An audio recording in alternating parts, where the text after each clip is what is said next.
Come on, come on, come on, come on, come on, come on, come on. Let's go, let's go, let's go, let's go. Traffic Avenue, the show for me and you. Mondays to Fridays, ooh, the Traffic Avenue. Traffic Avenue, the show for me and you. Mondays to Fridays, ooh, the Traffic Avenue. Flex.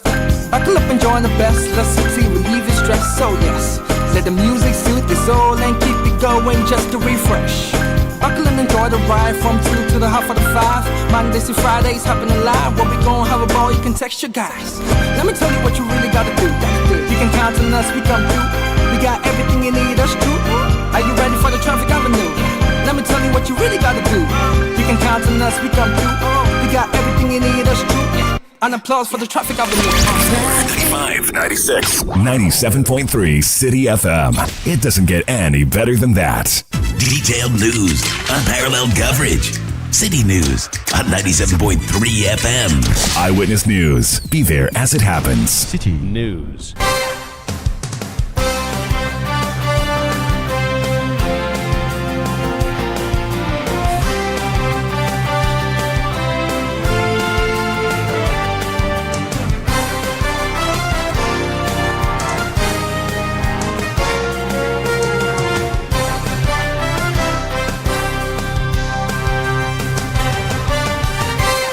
.3 Citi FM. Hello, good evening. Welcome to Eyewitness News. Coming to you live from our studios here in Accra. I am Sami Wiafe. Tonight I'm here with Wiafe Akente. Coming up in the next 1 hour, 30 minutes. We want to assure the general public that the situation is not that alarming. Agric Minister Eric Opoku announces comprehensive strategy to avert possible shortage of tomato following the ban by Burkina Faso. Tonight, we interrogate the strategy. Also coming up on Eyewitness News. But whatever it is, this is also urgent. This is equally important. And so I don't see why the majority will have to come and call their minister. Minority in Ghana's parliament accuses its majority colleagues of disrupting the work of the Public Accounts Committee. And later, United Nations adopt President Mohammed's motion describing the transatlantic trade as the greatest crime against humanity. Today, the international community has taken a significant, considerate and historic step forward by adopting this landmark resolution declaring the trafficking of enslaved Africans and the racialized chattel enslavement of Africans as the gravest crime against humanity. Stay with 97.3 Citi FM for more on this and other stories on Eyewitness News. Coming up in business. Institute of Energy Security flags rise in risk in Ghana's power sector amid demand surge. Eyewitness News is live on our affiliates across the country around the globe. We're on citinewsroom.com and talking about affiliates. In the Upper West region, we're live on Tupani Radio 88.5 FM in Nadoli, Jirapa 96.1 FM, and in the Upper East region, tune in to Recast 92.1 FM in Bongo Namu, Mike 105.3 FM in Nabrongo, Bolga 102.7 FM in Bogatanga. The Northern region, we're live on North Star Radio 92.1 FM in Tamale. In the Western region, tune in to Beach 105.5 FM and Sky 93.5 FM both in Takrade. In the Ashanti region, we're live on Focus 94.3 FM in Kumasi and Orange 107.9 FM in Kumasi. In the Volta region, tune in to Sela Radio 97.1 FM in Dambala and Holy 98.5 FM in Aplao. You can join the conversation with your WhatsApp message. The number to send it to 0539 986 996. 0539 986 996. This is Eyewitness News coming to you live from our studios here in Accra. My name is Sami Wiafe and tonight I'm here with Wiafe Akente. Let's go to the United States of America because there's some good news coming there from there. 123 nations have voted in support of the motion on reparations for slavery championed by Ghana's President John Dramani Mahama. The motion calls for renewed international commitment to reparative justice for African nations and descendants of enslaved people. After debates and deliberations, 123 countries voted in favor of the motion. 3 countries, the United States, Argentina, Israel, voted against it, while 52 nations abstained. Ghana's Foreign Affairs Minister Samuel Kujeto Ablakwa addressed the press after the vote. Today, the international community has taken a significant, considerate, and historic step forward by adopting this landmark resolution declaring the trafficking of enslaved Africans and the racialized chattel enslavement of Africans as the gravest crime against humanity. With the adoption of this resolution, Resolution A/80/L48, we have not simply passed a text, we have affirmed a truth. We have chosen remembrance over silence, dignity over erasure, and shared humanity over division. We have advanced the cause of justice, and we have done that so emphatically. Those who voted in favor, 123 member states of the United Nations.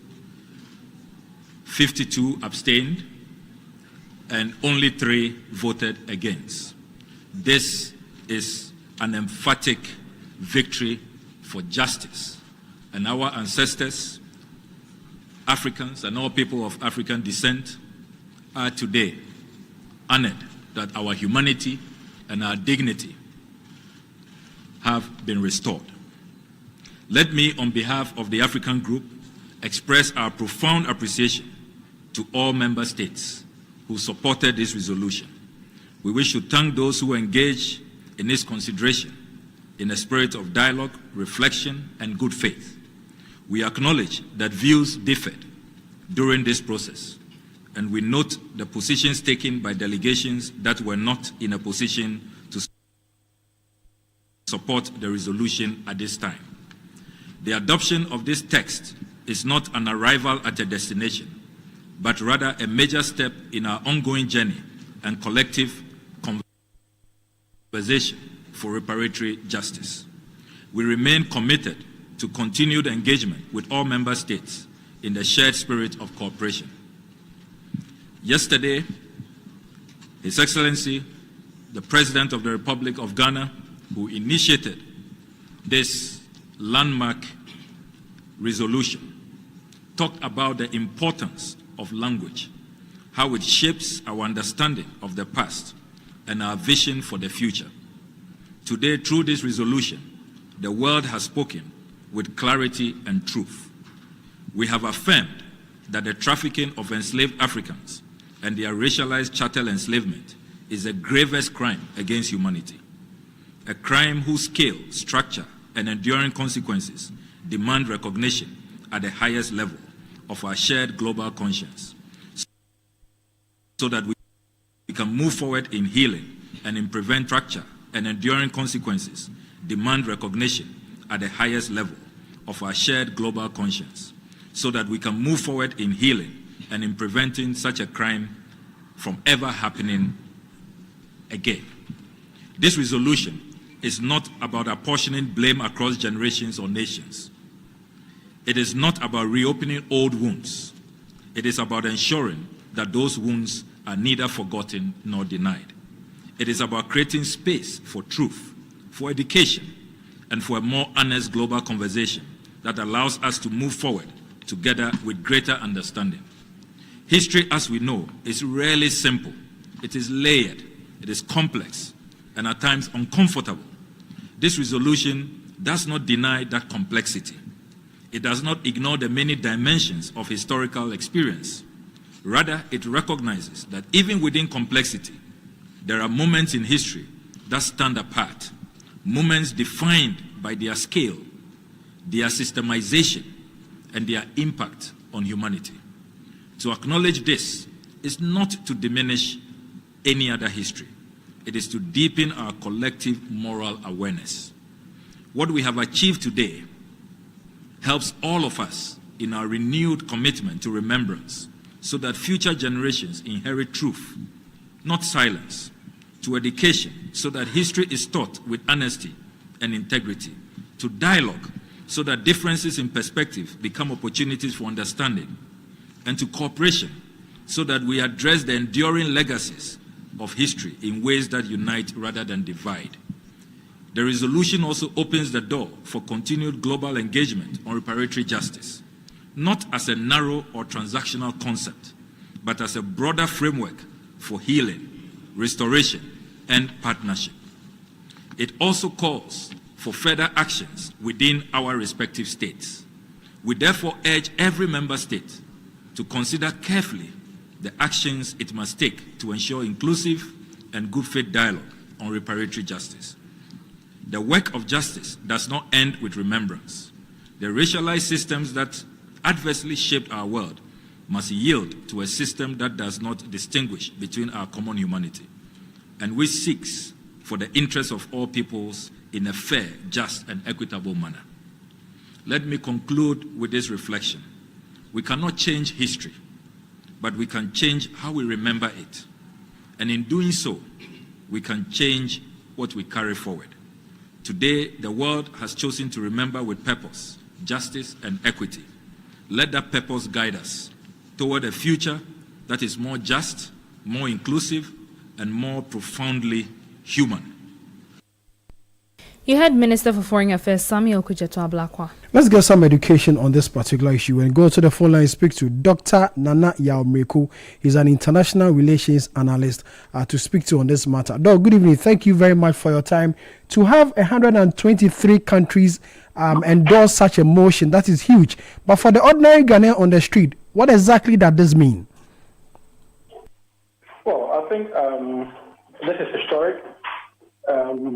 And I think what it means is that the UN General Resolution, the motion that was still before the United Nations General Assembly, has secured a majority as to considering the Atlantic slave trade, the enslavement of Africans, as the grievous crime against humanity. It has some symbolic, a meaning, some symbolic success, of assault. Although we've had a number of countries also abstain, from passing many votes, and then some also, voted against it. I think we've secured a majority on that side as to voting in favor of the UN resolution. So I think it's a historic moment. It's a symbolic success. And I think the days ahead will tell us, how this resolution, would manifest. But also it's important to state that usually UN general resolutions they are what you call rotatory. They are rotatory in its, impact. It's a recommendation, even though it becomes a resolution as to whether it will have a binding effect, especially by the countries that are voted against it. It's what we want to see in the days ahead of us. Doc, what really does it come with? Compensation, apology? What really does it come with? Well, I think we are at this point. We are not close to claiming, having a compensatory, part of that conversation. If you ask me, I think the first point of this discussion, of this dialogue, of this resolution, is acknowledgement. It is some acceptance, of wrongdoing as. The transatlantic slave trade as a grievous crime against humanity, and then moving forward, an apology. I think it's the first point of material dividends that will likely come out of this resolution. And then going forward, once there is an acceptance of a wrongdoing, I think the other aspects of the conversation will really kick in. But at this point, the first claim is some acknowledgement or acceptance of what is happening, and then an apology for that sort. Because I think we are moving beyond the issue of dialogue. Dialogue has been in the system for so many years now. We are moving beyond dialogue to claiming, real dividends or impact, out of this conversation. And if there's an apology, as you say, from who to who? Well, you see, I have said this at the mention of dry bones, the old man is uncomfortable. Just look at the countries that have abstained or particularly voted against it. And look, I am very shocked. I'm shocked that the reason for voting against it is coming. I mean, this is the reason, but I'm not shocked as to where they are coming from. I listen to UK, I listen to the Netherlands, and their reason for voting against it. I mean, I'm shocked at the reason because this same reason can be thrown back against them. But I'm not shocked that it's coming from them because, of course, they were the citadels, they were the main perpetrators of this heinous crime. And the reason they are given is that they don't agree. Because, you see, the argument that Ghana on behalf of the African Union has brought out has three components. There is a moral argument, there's a legal aspect, and then there's a scholarly argument. And they have taken the legal component of the argument to say that international law would not have a retroactive effect. So international law as it is now, if you are saying that there's a crime against humanity, I mean, it cannot take effect, retrospectively, back in those centuries. And then also, they are talking about the fact that we cannot have hierarchies of crimes against humanity to claim magnitude for one as against the other. I'm really shocked that they are given this reason. But I mean, on if you do in-depth analysis, you see how flimsy this claim is, and how in my opinion, it is complete butter. That maybe it's just a sheer refusal to acknowledge their involvement in it. Because once you accept and you apologize, then there's that responsibility becomes mandatory for you to claim and do something about it. And so when you say from who to whom, that will be one of this is what the apologies of slavery talks about, right? But if you are saying from whom to whom, the first thing is that we know there are Africans here, there are people of African descent in the Caribbean. It is an apology to the heinous crime that was committed. It doesn't matter whether it's coming to those in the Caribbean or those here or those in North America. The idea is that a crime was committed and the descendants of those who were victims of the crime are still alive. It's just like, and permit me just a minute, it's just like saying that the perpetrators of this crime, slave traders, transatlantic slave trade, cannot claim responsibility for it because it was their ancestors who were involved in it. But if the descendants of the perpetrators of the crime are benefiting from the system that was built on the riches and wealth made from slavery, what prevents the descendants from living to the responsibilities? You are claiming the dividends of it, but you are running away from the responsibility of the crime. So there are so many ways by which you can look at this. There are so many vectors that you can look and then you can flip every criticism that they are lashing for not voting in favor of it on its head. But so, I think that, whichever way you want to look at it, I have said that even if the compensatory package and the practical compensatory relevance will come later, keeping the narrative and the conversation at this level for me alone is a symbolic call that we must appreciate. Keeping the conversation and the narrative running is as important as the material evidence to be gotten out of the conversation, if you ask me. For the countries that voted against and those who decided to abstain, including the US, who voted against, arguing that indeed the whole resolution is problematic, does it mean they found nothing wrong or they find nothing wrong with the whole slave trade or this whole slave activities? I do not think that. I think it's not that they found nothing wrong. It's deliberate to avoid claiming. I mean, it's a deliberate attempt, so they are not complicit or they are not legally implicated. Because everything is wrong about just transatlantic slave trade, and you and I can go into the historical that even those that in UK, for instance, right, those during the abolishment of the slave trade, people were compensated. The slave owners, right? People were compensated an amount to the tune of £20 million just because the slave trade was coming to an end. The slave owners were compensated. So if you compensated the slave owners for them to agree, among other things, to stop the slave trade, what about the victims that this crime should be perpetrated against? And so they are fully aware that they are complicit, they benefited from the system, they instigated and facilitated it. It's completely nonsensical for people to make argument that, but Africans were even part of the slave trade. Look, I'll take you to a book by Professor Akosia Pebi. What we had in Africa, for instance, was what we call indigenous slavery. It was functional than commercial. And it does not mean that we were not accustomed to warfare. But we bought into the idea of enslaving our brothers because there was a system that facilitated it by importing arms and exacerbating that hostile relationship. Right? And then we knew there was a market for it. And so even on that score, there is a number of arguments that you could raise to make that point irrelevant. But the point to answer your question is that U.S., Israel, and I'm not surprised at the country that voted against it or that abstained. But for the citadel of enslavement of Africans, it is not that they don't consider this argument by Ghana on behalf of the AU credible enough. It is because they know they are complicit. And so the argument or the reasons they are given for not supporting it is flimsy. Because once they support it, it makes them directly responsible. And then any claims of compensation, is in their bosom. They have to deal with it.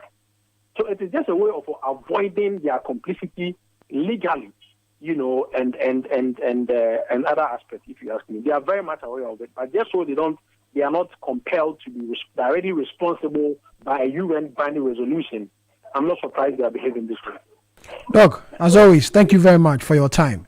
Dr. Nana Yaw is an international relations analyst, helping us with some analysis with respect of what has just happened in the United States of America, the UN to be precise, where 123 countries have voted in favor of President Mahama or the AU's motion for the slave trade to be regarded as the grievous crime against humanity. 3 countries voted against and 52 decided to abstain. This is Eyewitness News coming to you live from our studios here in Accra. We go for a quick break. When we come back, we have more stories.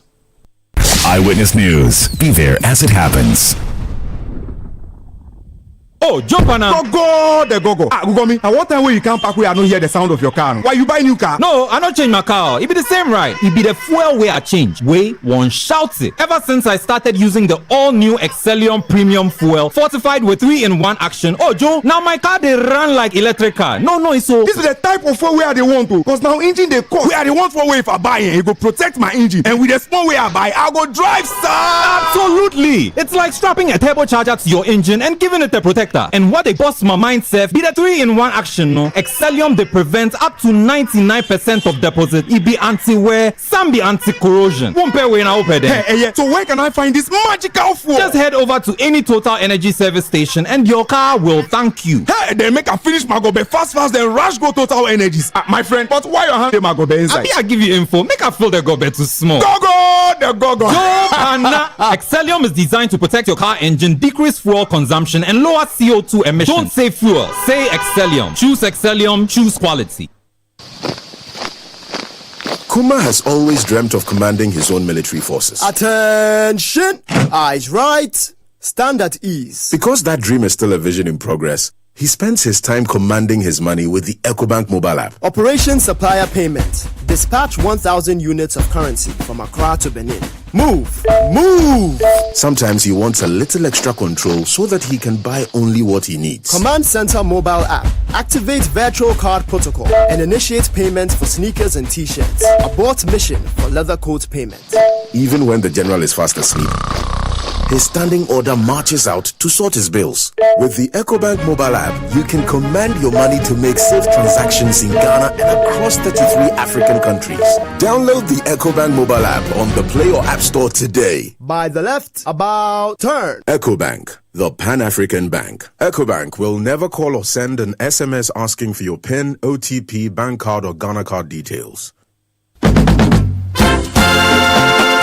Feel the energy and reconnect with your roots this March at the Back to Your Village Food Festival 2026. Join us for a celebration of Ghanaian culture and cuisine from all across the country. Northern, Akan, and southern villages will all be represented. It's more than just food. It's about culture, family, and memories that last a lifetime. Let's come together this March to discover the flavors that make us who we are. The date is 28th and 29th of March 2026. Venue is the 847 Children's Park. The time is 10 a.m. through till 6 p.m. each day. Interested vendors can register by calling 0205-973-973. The Back to Your Food Festival 2026 is powered by Channel 1 TV with support from 97.3 Citi FM and is proudly sponsored by EcoBank, Gino, Didi Shito, Munch Biscuits, and Everpack.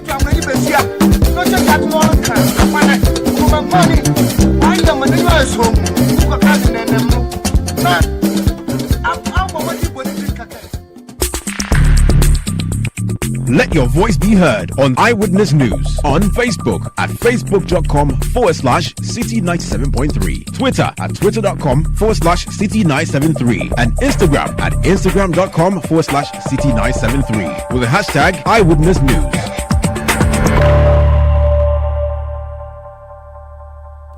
You're welcome back. You're still listening to Eyewitness News, coming to you live from our studios here in Accra. We still stay with the story of what happened in the United States of America. To be precise, the UN General Assembly just a while ago, 123 countries have decided to support the motion by Ghana's President John Dramani Mahama with the backing of the African Union, declaring that indeed the transatlantic slave trade was a crime against humanity. 3 countries decided to vote against it: Israel, Argentina, and the United States of America all decided to vote against it, and 52 countries decided that they will not be a part of this whole exercise. 123 countries voted in support of it. 3 countries decided to vote against it: United States of America, Israel, and Argentina, and 52 countries decided to abstain from the exercise.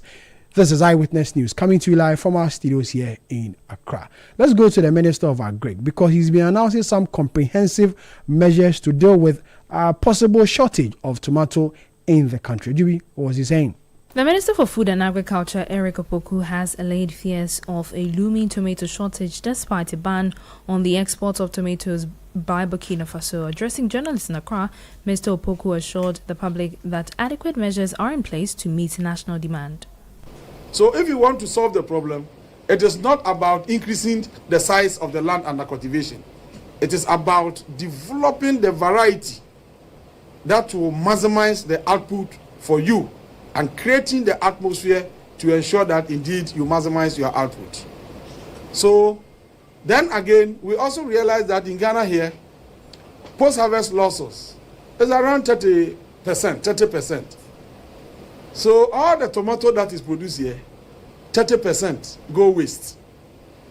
So if we're able to account for 510,000 tons, it means that 153,000 tons was wasted. So if we're able to put in place mechanisms to manage that post-harvest losses, we can increase production without increasing the size of the land under cultivation by 153,000 tons. So we are doing 2 things to be able to resolve the situation. The first one is to get the variety that can do so well under our ecology or under the different ecologies that we have.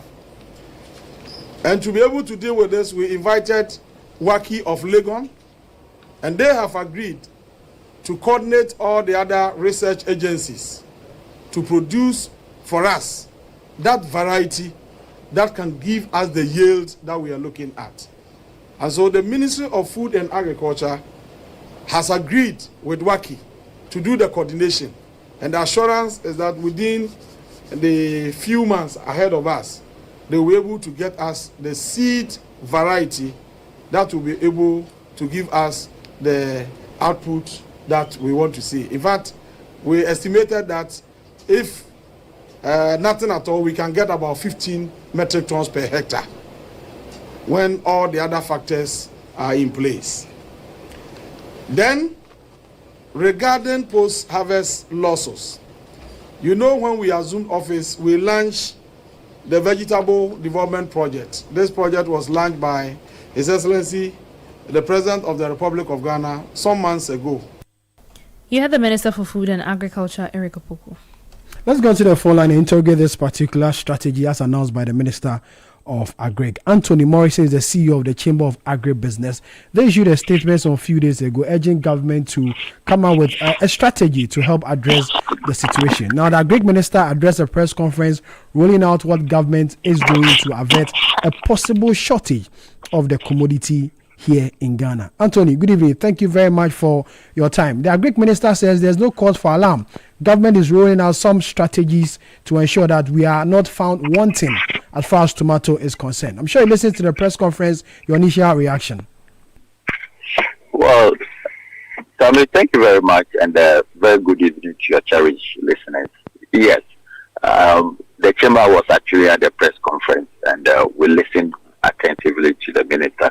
I'll say that this is what we call public-private partnership. The Chamber a week ago stated clearly the strategic plan that as a country where we have to be going and what we have to do, commitment and the steps that we need to take to be able to avert any shortfalls in terms of our supply. And we are happy to note that the Honorable Minister accords the Chamber that respect. We did our technical engagement earlier in the morning, and a lot of issues came up, and which I must say that we were happy with the engagement and the commitment being made by the government in respect to resolving the current situation. Just as we said last week, this is not a major issue that we should be so much concerned. I think that we should be able to work on the speculations such that we do not speculate ourselves to any challenge. The technical issue here is that as a country, we produce a lot more during our major season, where we have to provide some post-harvest solutions, which is the cold chain and the agro-processing facilities. Then again, if you look at the quantity that we do and the acreage that we do, we are doing 4 times more than what Burkina Faso is doing. So just as we stated in our press statement, we need to work on the quality of our seed. The seed is the foundation and growth of what we do, and the tomato seed is no exception. The likes of the fertilizer, the crop protection, which is the herbicides and all, are what we call the enablers. If you have a poor seed, no matter how quality the enablers are, you will still get the same poor yield. So I agree with the Minister. Waki happily is on board to coordinate to drive the quality of seeds. Currently, as a country, we are doing about 8 metric tons per hectare, compared to Burkina Faso that are doing 17 to 18 metric tons per hectare. And so we are very hopeful that by the end of this year, coming next year, Waki will deliver a quality seed that will do between 30 to 40 metric tons per hectare, and that will resolve entirely our issue and be able to supply enough raw material to all the agro-processing facilities that are willing to process. That also notwithstanding, if you dig further, and I've seen a number of data being speculated, Burkina Faso is doing 306,000 metric tons out of 17,000 hectares under full irrigation. So they are doing 3 cycles and sometimes 4 cycles. So if you multiply the 17 times 4, they are making some very good in terms of their production. Now, what we need to be doing as a country is that we need to also provide the quality irrigation system that supports our all year round production. And in that case, we will address the issues that we currently have. Now, for us at the private sector, we need to be holding government commitments. One is the financial commitment, and two is making sure that the challenge that we have with regards to importation is stopped, so we can have structured market and consistent investment from the private sector. And in that case, when these two are resolved at the level of government commitment, the private sector will be able to pay this up easily. Tony, what is Burkina Faso doing so well that we can't do same here, so that we stop or we avoid going there for tomato? What special are they doing that we cannot do here? There's nothing special that they are doing that we can't do here. What we haven't been able to do over the past years is the fact that government commitments, government over the past years, I mean, we're talking about 20 to 30 years now, have failed to block importation. Burkina Faso blocked importation, that was one. Two, the moment the importation was blocked, it calls in for local investment. So there was investment into seed, there was investment into irrigation, and there was investment into structured and guaranteed markets. And of course, the financing was also available. What we need in this industry is that if you are doing, assuming Citi FM is doing 200 acres of tomatoes, you will need to employ no less than 200 people on that field. Now, you employ 200 people, you are paying them monthly salary, and you are paying them their pensions and national health insurance. And somebody goes to Burkina Faso and bring in 20 trucks of tomatoes. That person has not even employed more than 5 people. How would you feel? So you need protectionism. And this is what Burkina Faso has done. They protected their producers. We also need to protect our producers here. And every country do same. The US, Ukraine, Canada, China, they all protect their wheat farmers and their soya farmers. Okay, we also need to protect our price assets so that economically they can be economically independent and be economically viable, and to produce more and expand so that we can also begin to export the excess out of our value-added products. Tony, thank you very much for your time. Anthony Morris is the CEO of the Chamber of Agribusiness. This is Eyewitness News, coming to you live from our studios here in Accra. The chairperson of the Public Accounts Committee, Abena Osei-Asare, is expressing concern over the decision by members of the Majority Caucus on the committee to abandon the committee sitting for plenary. The chairperson argues that despite the commencement of committee sittings to consider the Auditor General's report on government payables and commitments as at the end of December 2024, the Majority Chief Whip directed its members to abandon the committee sittings to ensure adequate presentation in the chambers for business. Abena Osei-Asare raised the matter on the floor of Parliament.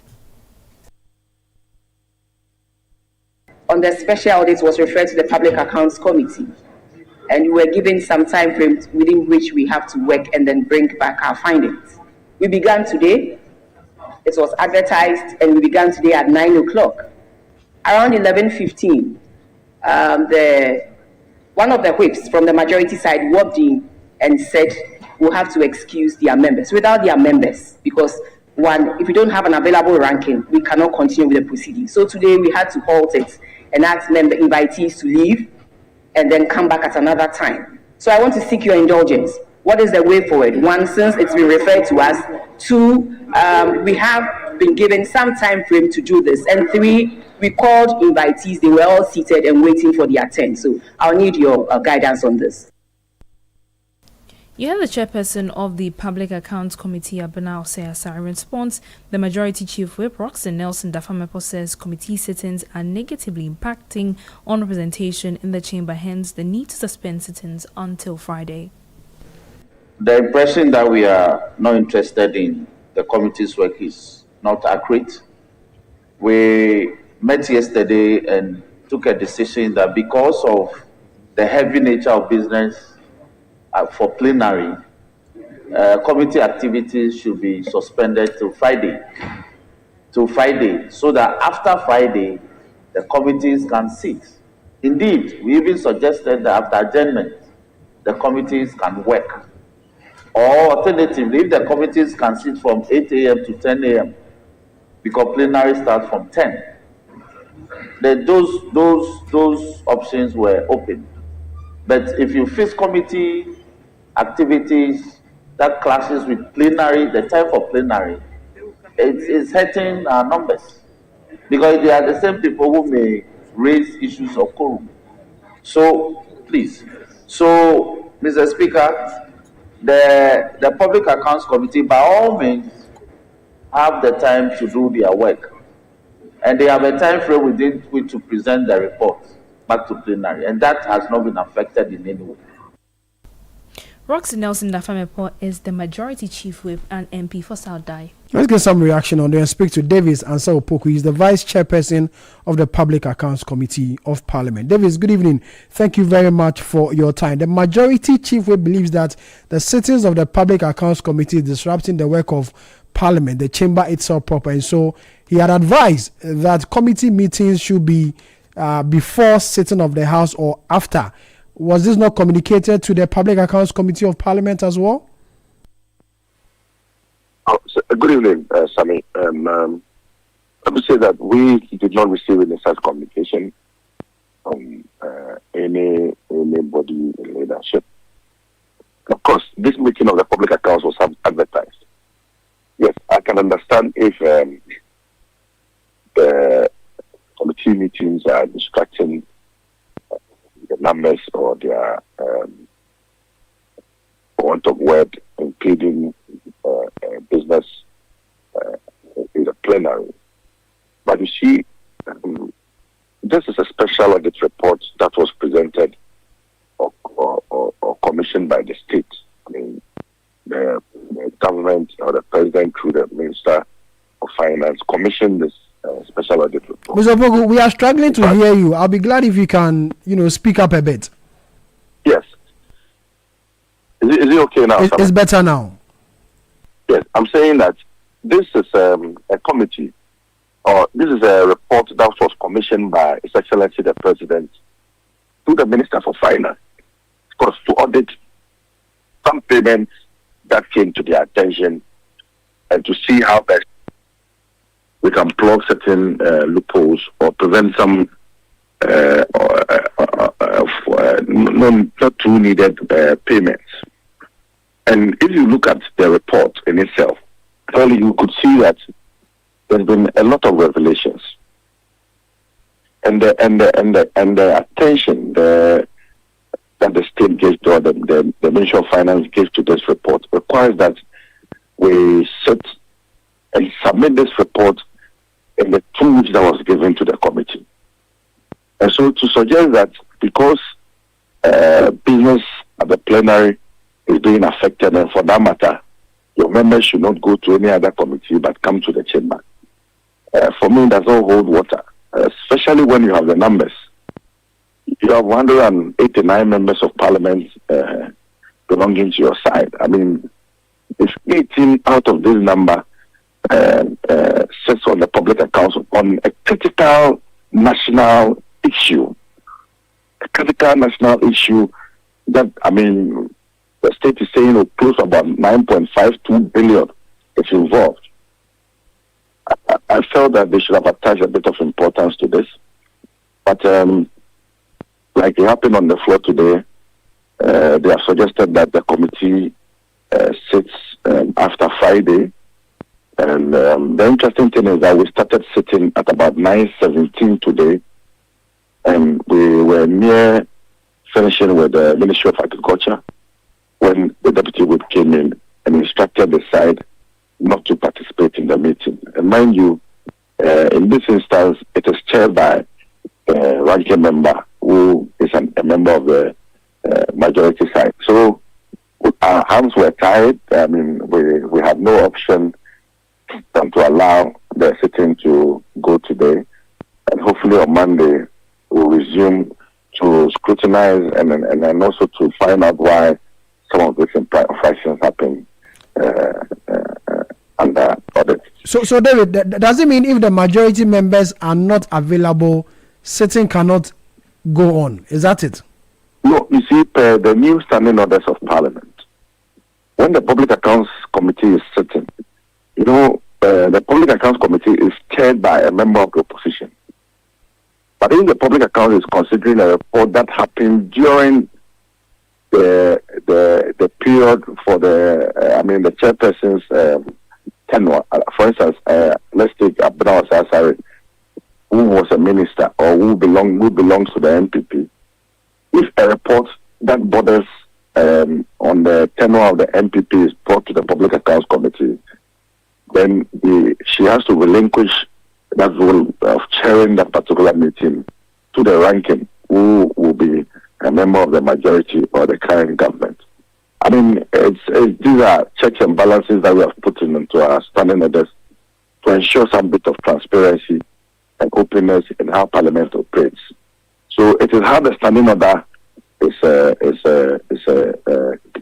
captures this whole arrangement. That's why it happened that way. So, but if we were to consider reports of the current administration, let's say a 2025 audit of the current administration is brought before the Public Accounts Committee, then Abdullah Sassari, who is the chairperson, or in absence myself, will chair with or without the presence of the NDC. For today, the particular report you were looking at today, which year under review were we looking at? So the special audit report was commissioned to investigate some outstanding that the various MDs brought to the attention of the Ministry of Finance. And the period ended 31st December 2024. And after 31st December 2024, the MPP was in power, which is our political party. So once the MPP's period is under scrutiny, it only mandates that we relinquish that position to the ranking member.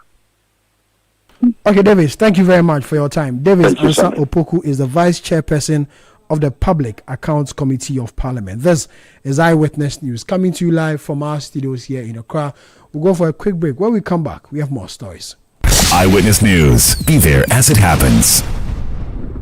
Oh, jump on now. Go, Gugomi. And what time when you come back, we are not hear the sound of your car? Why you buy new car? No, I not change my car. It be the same, right? It be the fuel way I change. Way one shouts it. Ever since I started using the all-new Excellium Premium Fuel, fortified with 3-in-1 action. Oh, Joe, now my car they run like electric car. No, it's so. This is the type of fuel where they want to. Because now engine they cost. Where they want for way if I buy it, it go protect my engine. And with the small way I buy, I go drive, sir. Absolutely. It's like strapping a turbocharger to your engine and giving it a protector. And what they bust my mindset be the 3-in-1 action, no? Excellium they prevent up to 99% of deposit. It be anti-wear, some be anti-corrosion. Won't pay when I open there. Hey, so where can I find this magical fuel? Just head over to any Total Energy service station and your car will thank you. Hey, they make a finish my gobe fast, then rush go Total Energies. My friend, but why your hand my gobe inside? I give you info. Make a fill the gobe too small. Go! Excellium is designed to protect your car engine, decrease fuel consumption, and lower CO2 emissions. Don't say fuel, say Excellium. Choose Excellium, choose quality. Momo. It has made life happen in lots of good ways. Mr. Kwanzaa, Minsaka insurance claim no. It has put together beautiful weddings. It has filled the bellies of boys at their favorite watchy joint. My guy, stop. Who they chop cancel these days? It has made millions of businesses possible. Minsaka no. We are back in business. With just a few taps, money moves faster, easier, and safer. Momo understands the weight of your trust in us. We continuously enhance security with features like self-paying reset to help you protect your money. Momo will only call you with 0244 300,000. No MTN or Momo staff will call or ask for your PIN or one-time password. Do not transfer funds to anyone whose identity you have not verified. Do not approve any prompts you have not initiated. Momo, still Wunsaka. Let your voice be heard on Eyewitness News on Facebook at facebook.com/Citi97.3, Twitter at twitter.com/Citi973, and Instagram at instagram.com/Citi973 with the hashtag Eyewitness News. Yeah, welcome back. You're still listening to Eyewitness News, coming to you live from our studios here in Accra. A few of your WhatsApp messages. Abi National in Wa says, did I hear the minority talking about distraction? May Allah save this country. We the people from Oyarifa says, I'd rather talk about the significance of what's happening in the United States today, rather than lament on tomato shortage. Indeed, today the dignity of the black man and the black woman has been restored. Soon and very soon, Africa will be one. Aziz in Wa says, it is obvious and clear that the Ghana's Foreign Affairs Minister is into his job. He's credible and doing the work of God. Another one, it came with a name. It says the slave trade lasted for nearly years and millions were trafficked from Africa and other parts of the world. Yes, some Africans were also involved. What are they saying? Osajifo Dr. Kwame Nkrumah's bone has been shaken. Well done, President John Dramani Mahama. I'm proud to be a Ghanaian. Akasori in, he didn't mention. He said, I commend President John Dramani Mahama and the Honorable Minister of Foreign Affairs for this decisive leadership in championing this whole agenda and securing the important victory. Their commitment and resolve have not only advanced a critical cause, but also reinforced our collective pursuit of justice and dignity. This from Daniel in Sandama. And final one, are you in Tema? Says President Mahama and the Minister of Foreign Affairs have done well. We wish them all the best. Ejubi, what is Naimo saying? The National Anti-Illegal Mining Operations Secretariat is cautioning illegal miners against confronting its officials with firearms. The Secretariat says several weapons have been recovered from Galamsey's side, some of which were used to attack its officers. Speaking at an editors' forum and quarterly press briefing aimed at raising public awareness, NIMO's Director of Operations, Colonel Dominic Bois, warned that illegal miners who attack security personnel will face firm action with the bounds of law. There are several weapons in the streets. As you can see, 59 weapons, there are more. And they are basically pump action guns in the hands of these Galamseys. And that is a huge risk, national security risk. Because when they have them in the field, any provocation they will fire. We had a few branches where one of my soldiers was shot. Luckily, it was in his thigh and he's recovering. But as I reiterated the last time, NIMOS will not stand by and watch people use weapons against us. We are better trained in the weapons. And therefore, I'll send a warning out there once again that anybody who does, NIMOS will deal with them ruthlessly. It is a problem that we are trying to address, but we have the right to self-defense. And let no Galamseya miss that. If you go to the field with weapons and you try to fire it, a lot more will be at you. Colonel Dominic Bois added that over 200 persons have been arrested and over 3,000 excavators destroyed. Excavators so far seized, secured in our location. Almost 3,000 champas destroyed. Those ones are not counted. Arrest, you have 237, majority of them are foreigners. Then you have seen strike rate of 87.7. The strike rate is the Directorate of Research. That's what we do. Anytime we move to the field and we meet one of the key parameters, the things we do, the seizures, the arrest, and the distraction, we count it as a positive. So that determines the strike rate. Now, you see immobilized excavators. In the field, when we go, we don't have low beds. What we can do is to just immobilize and remove vital components so that they cannot use them. And I must tell you that in the Galamsey site, excavator is going down drastically. We used to meet 10, 20 excavators, but now we hardly meet any of them. The ones you meet there, they are already mobilized. Unfortunately, the Galamseyers are also smart. They keep coming up with new ideas on how to fix the excavators. Now, a lot of equipment have been destroyed. We have the NIMO's Director of Operations, Colonel Dominic Bois. You're listening to Eyewitness News, coming to you live from our studios here in Accra. Up next is Citi Business News. And remember, Citi Business News on Eyewitness News is brought to you by Republic Bank. We are the one for you. Join the Republic Verse. Do more, shine more. Big up. Mr. Kojo, 1 minute before you go to work. The AC you said you want to fix, it won't work. Why? Because the electrician will come and chisel my wall. It will make my building weak.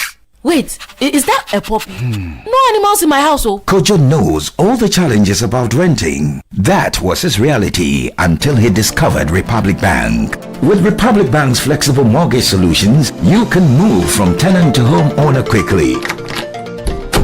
Imagine stepping into your own home, a place for your family to grow and create memories. Big up.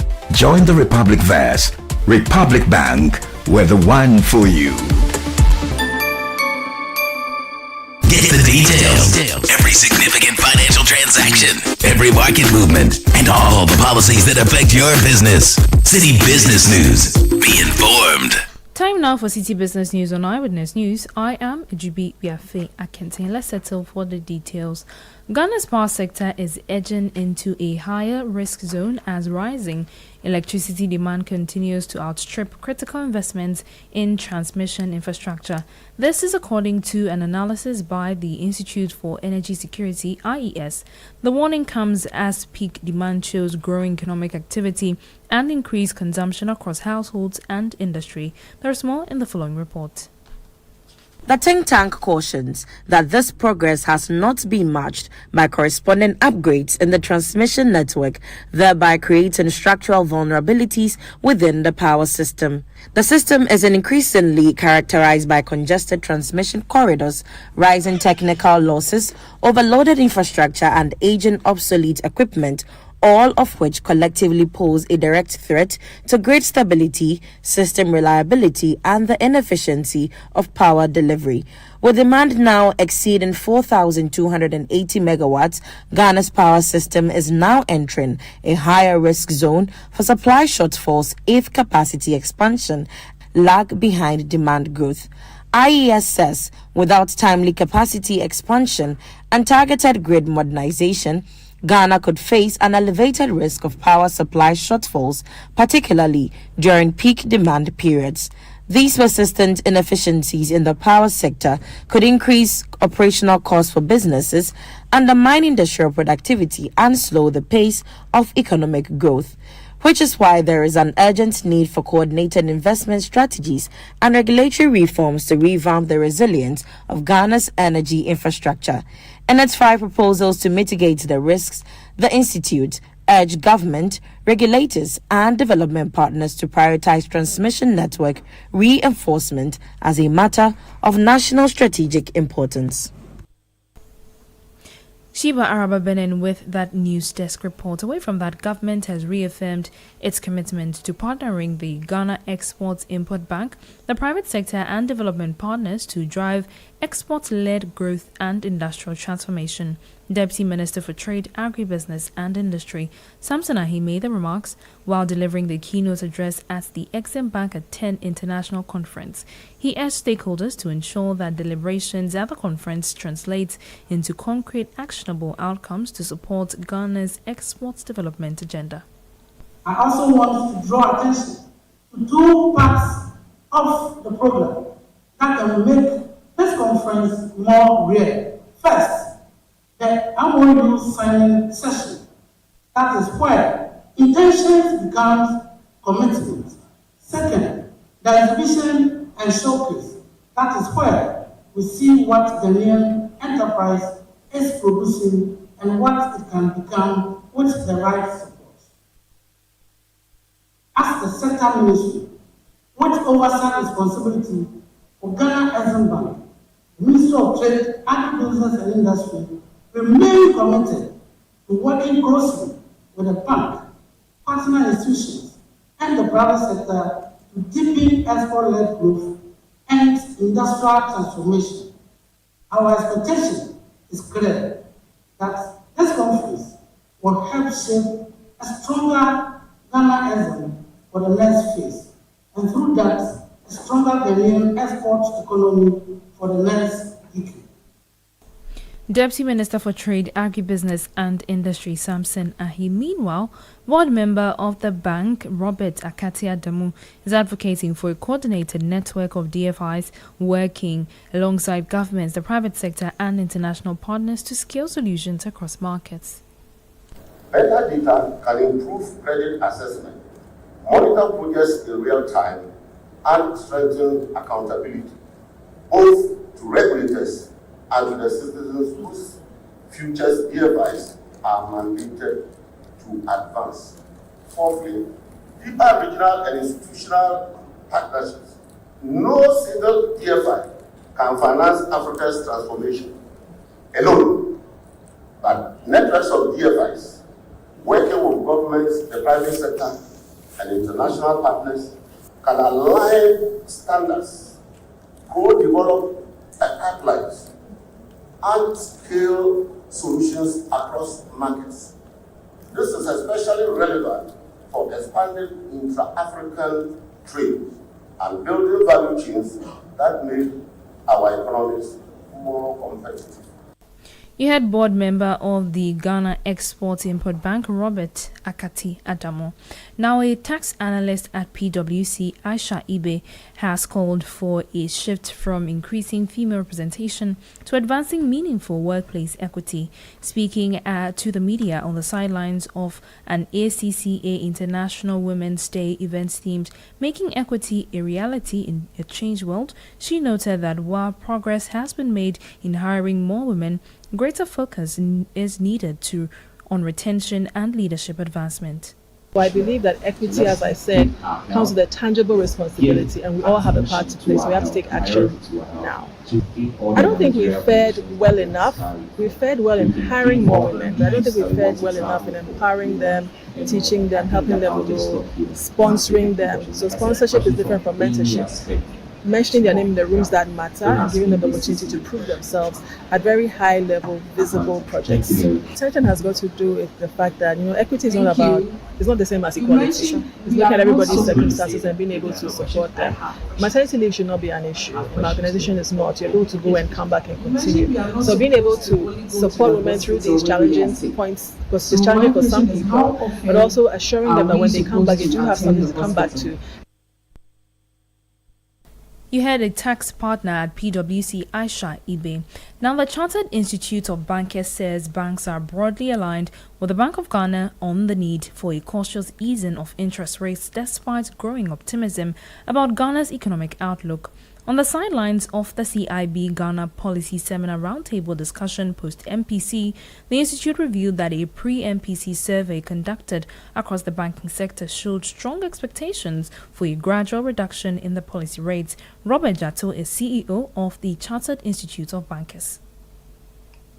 In the presentation, what we found was largely consistent with what the policy committee was thinking, but also remember that they have access to other data points. So at the institute level, we are excited that we could provide support to the monetary policy committee of the Bank of Ghana, just delivering on our mandate. In terms of insights, largely banks expected that the policy rate will come down, but of course, they were quite clear in their minds that that must be done in terms of easing very cautiously, given all the geopolitical tensions that we face and the risk to inflation.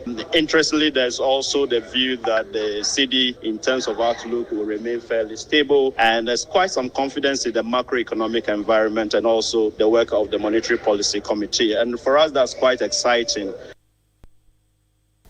That was the Chief Executive Officer of the Chartered Institute of Bankers Ghana, Robert Jatto. The decision by the Bank of Ghana to reduce its benchmark policy rate to 14% was not unanimous.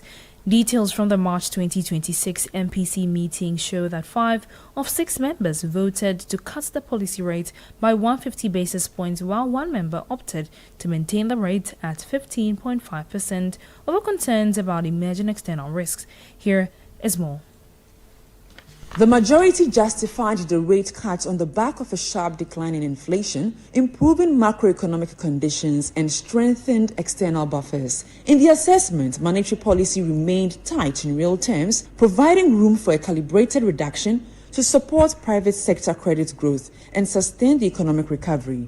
The majority view suggests confidence that easing inflationary pressures can be maintained without jeopardizing price stability, even as borrowing costs continue to moderate. However, the lone dissenting member adopted a more cautious stance, warning that rising crude oil prices and geopolitical tensions could quickly reverse the disinflation trend. The member argued that premature easing risked destabilizing inflation expectations and potentially eroding the hard-won gains in macroeconomic stability. Notably, no member voted for a rate hike, signaling broad consensus that inflationary pressures have eased even as the timing and pace of policy easing remain subjects to debate. At the latest Monetary Policy Committee meeting, the committee by a majority decision reduced the rate by 150 basis points to 14%. Neti Ajaho filed that report ending Citi Business News on Eyewitness News, brought to you by Republic Bank, where the one for you. Join the Republic Bears. Do more, shine more, big up. I am Ejibi Wiafe. I can up next is Point Blank. Mr. Kojo, 1 minute before you go to work. The AC you said you want to fix, it won't work. Why? Because the electrician will come and chisel my wall. It will make my building weak. Wait, is that a puppy? No animals in my house, oh. Kojo knows all the challenges about renting. That was his reality until he discovered Republic Bank. With Republic Bank's flexible mortgage solutions, you can move from tenant to homeowner quickly. Imagine stepping into your own home, a place for your family to grow and create memories. Big up. Join the Republic Verse.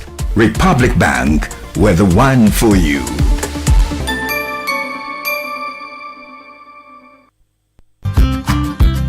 Get ready to save big with Shop LG at Max Buy promo. Enjoy up to 30% discount plus amazing gifts like LG handheld Bluetooth speakers, brand souvenirs, etc. Better LG products beer, na Max Buy and Soto. Say a TV, washing machine, refrigerator, sound bar. Oh, and you acquire Max Buy outlet here this way. Na kwaya shopping. Medina, Junction Mall, West Hills Mall, Circle, Dacoman Junction, La Paz, and the Takrady store. Shop LG, shop Max Buy. Better Itel A100 smartphone and an Itel 32 and a 43-inch TV. Never free young phone Ecofi.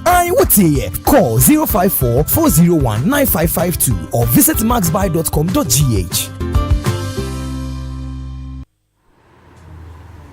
Je m'appelle. Je m'appelle. Je m'appelle. Mappé. Et mappé. Hey, Asamo! French, you dear. This is a midi croissant.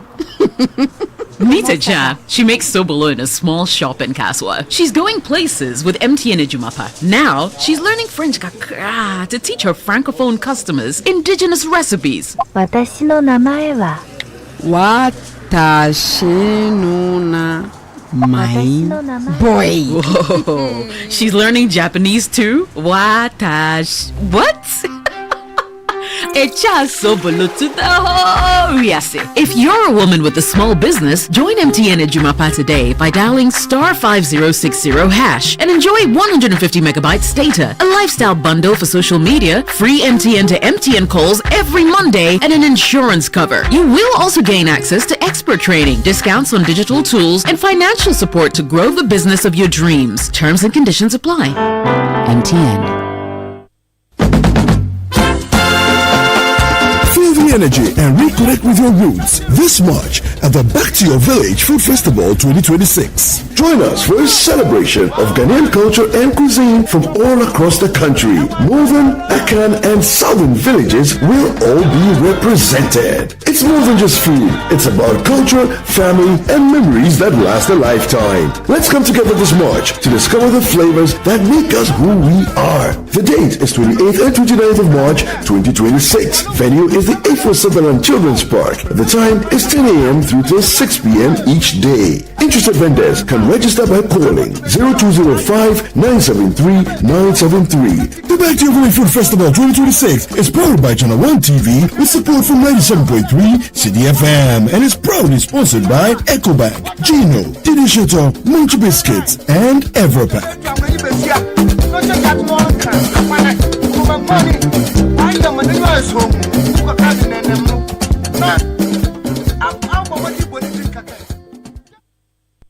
Eyewitness News. Be there as it happens.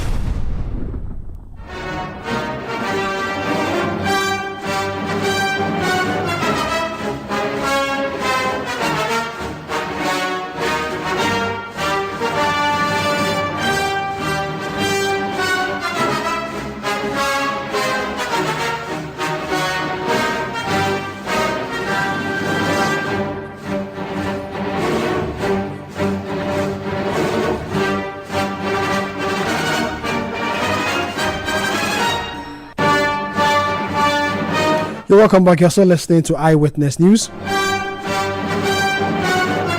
And this is Point Blank.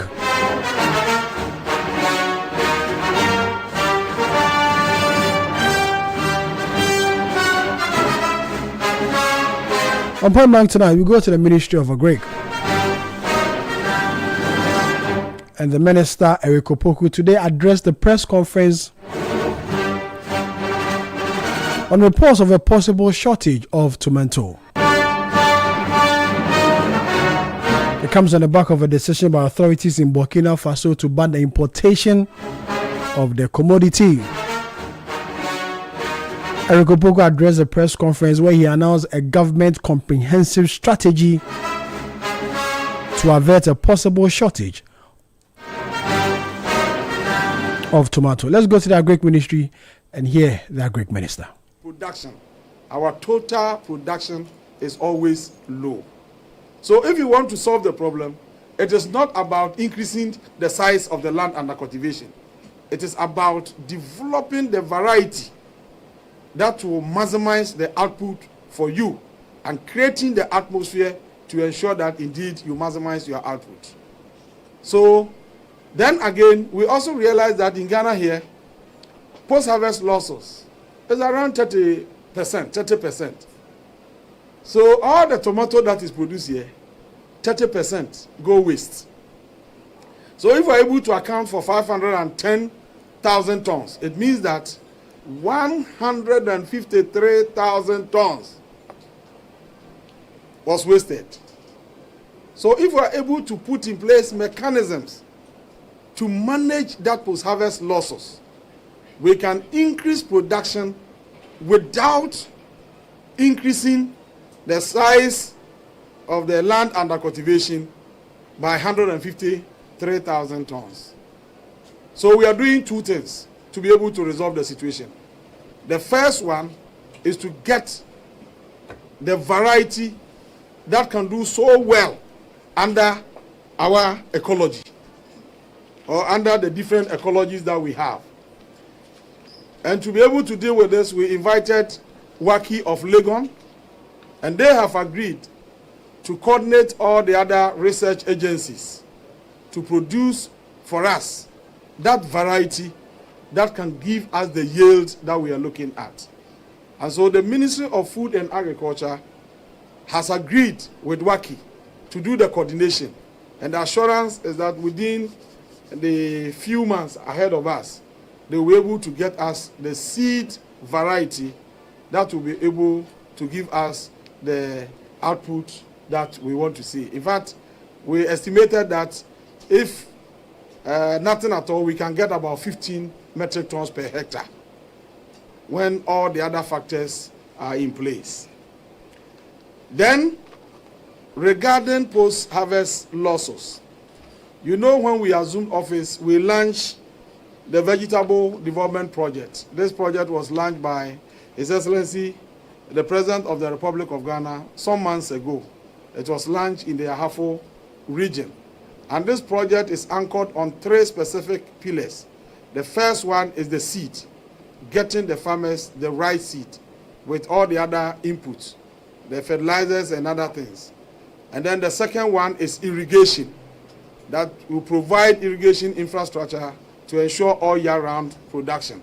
And the last one is the marketing, where we can bring the buyers to the farmers on the farm in order to minimize the post-harvest losses. We launched the program in the Ahafo region, and in that area, we are doing 60 hectares of land under irrigation, and we have asked the farmers to form clusters. We are giving them the seed, we are giving them the fertilizer, technical advice, and indeed, we are producing 60 hectares of land in that area. From that place, we went to Fetenta in the Brekum West district. Brekum West. That area too, we are doing 60 hectares. We are draining the boreholes. We are mechanizing them. We are pumping water to the field to ensure all year-round production. And this year, we are ready to move to Chiobodom.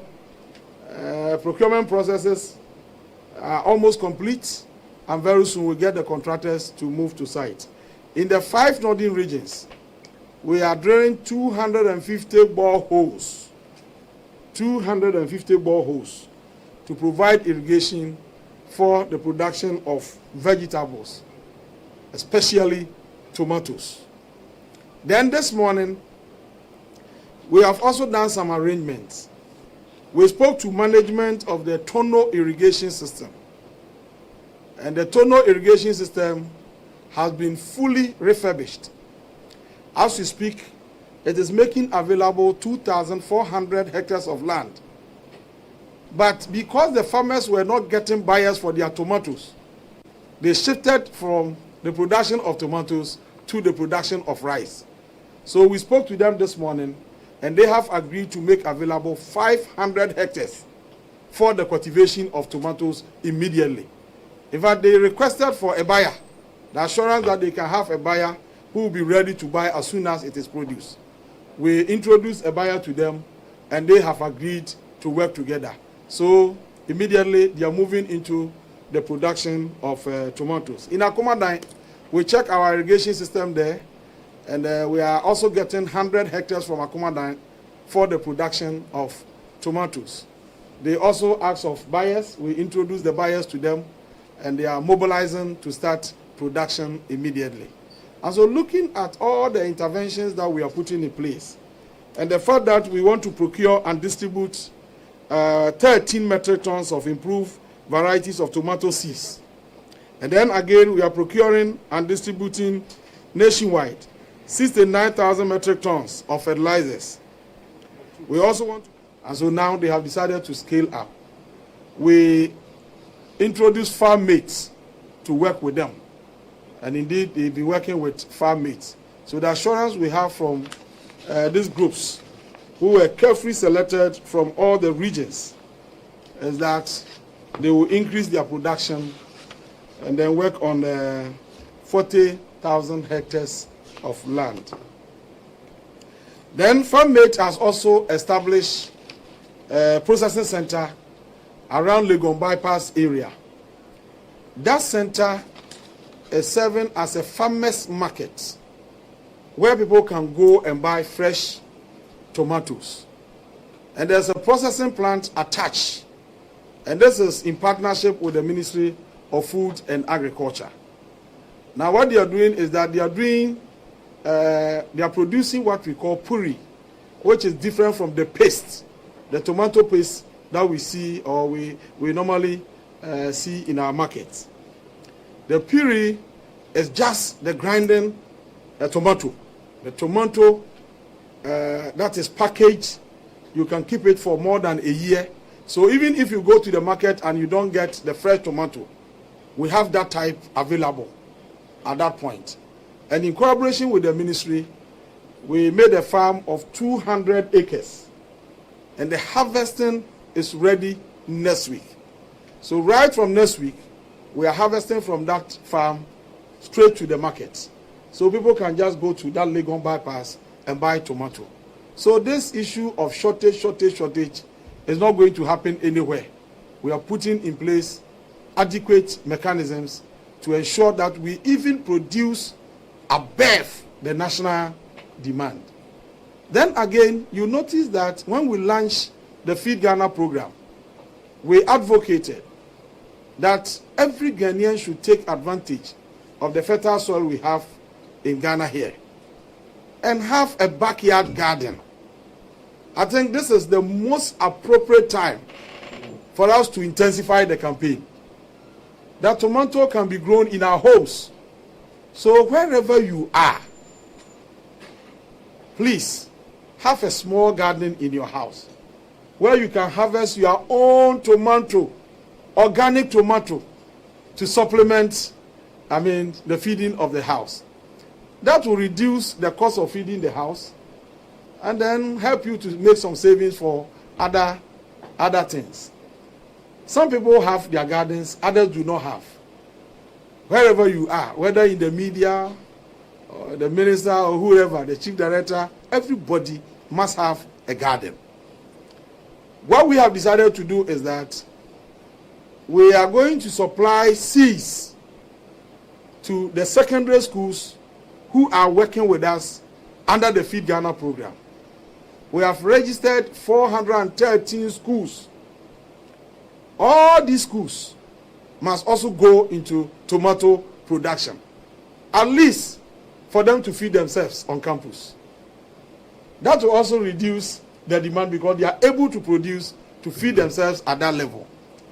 Then we also have churches and other agencies who have also registered to work with the Feed Ghana Secretariat. We are urging all of them to also move into that space. Now the demand exists. What we don't have is production. Whoever wants to take advantage of the situation can just mobilize and be in that space. The ministry is procuring the inputs and make them available to support individual farmers, commercial farmers, smallholder farmers, institutions, household owners who are interested to be part of the process. And so we want to entreat our brothers and sisters in the media space that this is a collective responsibility. We are providing the leadership, but it must take the collective effort of all of us to solve this problem once and for all. With all the interventions that we have put in place, we are convinced that if we are able to execute them as captured in our strategy, certainly will bring an end to this importation challenge. Thank you very much. If there are questions. So the questions are going to come in.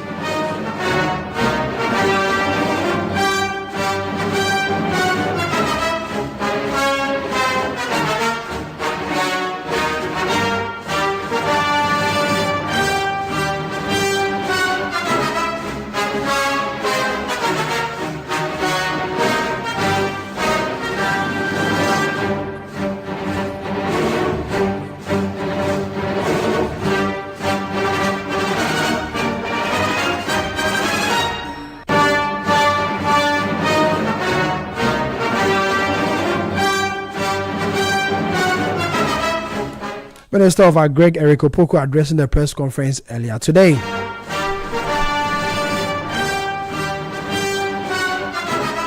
Journalists were also given an opportunity to ask questions.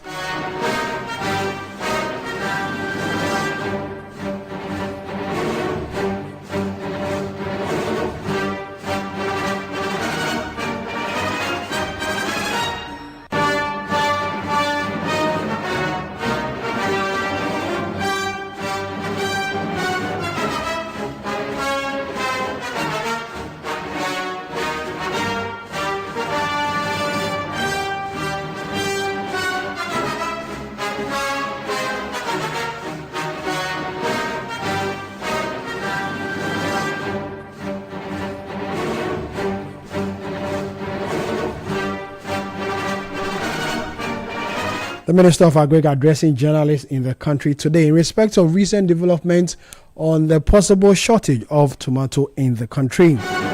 He says there's no cause for alarm. Government has rolled out a comprehensive package or a comprehensive strategy to ensure that we do not suffer from shortage of tomato.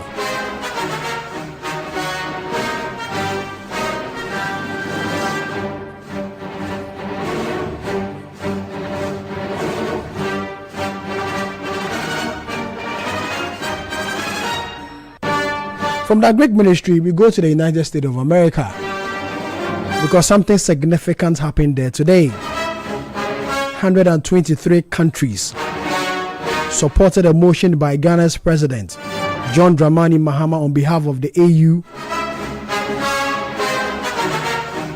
for the world and the UN to recognize the slave trade as the greatest crime against humanity. Indeed, 123 countries supported the motion, 3 voted against it. The 3 countries we are talking about, the United States of America, Argentina, and Israel, and 52 countries also abstained from this motion. After this emphatic endorsement, Ghana's Minister of Foreign Affairs, Samuel Okudzeto Ablakwa, addressed journalists. Today, the international community has taken a significant considerate and historic step forward by adopting this landmark resolution declaring the trafficking of enslaved Africans and the racialized chattel enslavement of Africans as the gravest crime against humanity. With the adoption of this resolution, Resolution A/80/L48, we have not simply passed a text, we have affirmed a truth. We have chosen remembrance over silence, dignity over erasure, and shared humanity over division. We have advanced the cause of justice, and we have done that so emphatically. Those who voted in favor, 123 member states of the United Nations. 52 abstained, and only 3 voted against. This is an emphatic victory for justice, and our ancestors, Africans and all people of African descent, are today honored that our humanity and our dignity have been restored.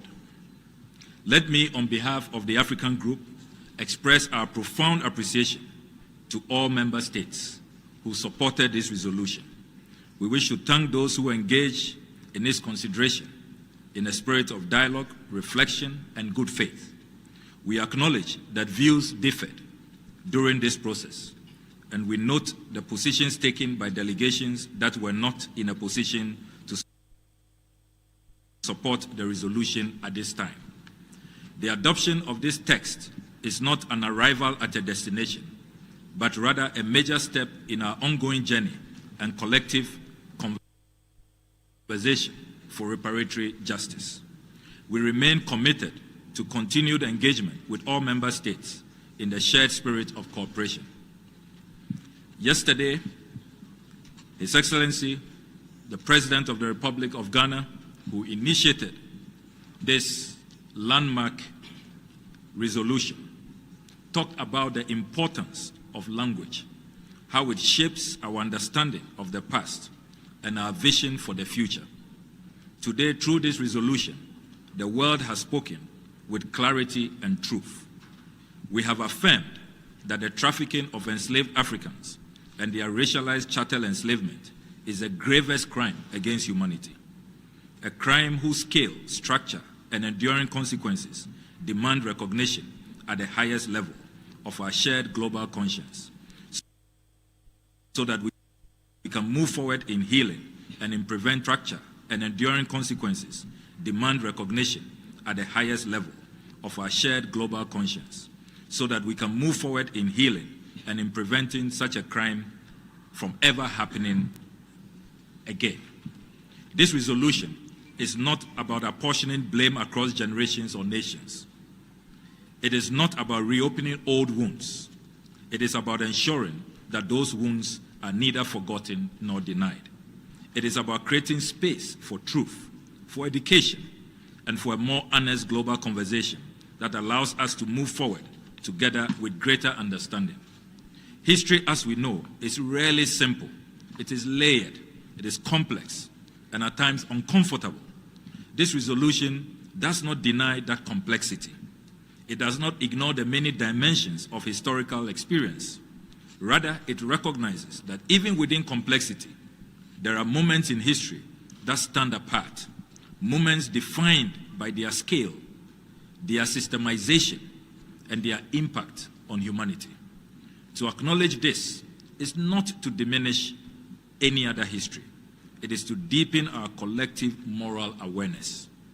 What we have achieved today helps all of us in our renewed commitment to remembrance, so that future generations inherit truth, not silence, to education, so that history is taught with honesty and integrity, to dialogue, so that differences in perspective become opportunities for understanding, and to cooperation, so that we address the enduring legacies of history in ways that unite rather than divide. The resolution also opens the door for continued global engagement on reparatory justice, not as a narrow or transactional concept, but as a broader framework for healing, restoration, and partnership. It also calls for further actions within our respective states.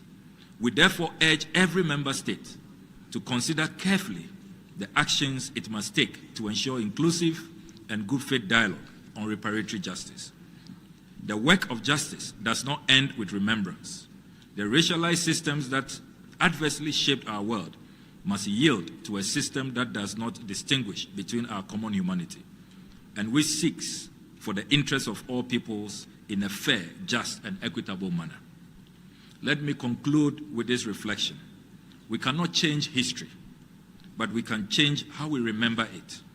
And in doing so, we can change what we carry forward. Today, the world has chosen to remember with purpose, justice, and equity. Let that purpose guide us toward a future that is more just, more inclusive, and more profoundly human.